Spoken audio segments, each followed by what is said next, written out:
ये बात आपको किसी ने नहीं बताया होगा कि मार्केट से पैसा तब आता है जब आपको मार्केट से पैसा नहीं चाहिए होता है। पहले मुझे ये लाइन बिल्कुल समझ नहीं आती थी।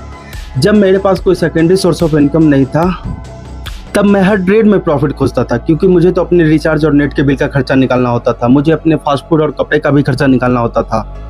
मैं हर ट्रेड में अपॉर्चुनिटी खोजता था, और जैसे ही मेरा एक भी स्टॉप लॉस हिट हो जाता था, उसके बाद हो जाता था मेरा दिमाग खराब। उसके बाद चालू होता था रिवेंज ट्रेडिंग और ओवर ट्रेडिंग, और फिर मेरा अकाउंट हो जाता था ब्लो। फिर मुझे समझ में आया कि प्रॉब्लम स्ट्रेटेजी नहीं, प्रॉब्लम प्रेशर है, जो मुझे बार बार फोर्स करता है ट्रेड लेने के लिए, रैंडम ट्रेड लेने के लिए, ताकि मैं अपने जो खर्चे हैं, एक्सपेंसेस है, वो ट्रेडिंग से निकाल सकूँ।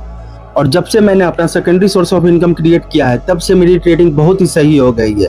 मैं सेटअप का वेट करता हूँ, ट्रेड मिला तो ठीक है, वरना सिस्टम बंद कर देता हूँ, क्योंकि मेरे जो खर्चे हैं वो ट्रेडिंग पे अब डिपेंडेंट नहीं है।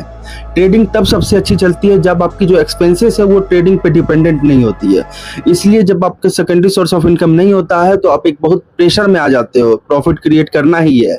इसलिए सबसे पहले आप सेकेंडरी सोर्स ऑफ इनकम पर ध्यान दें, फिर ट्रेड करें।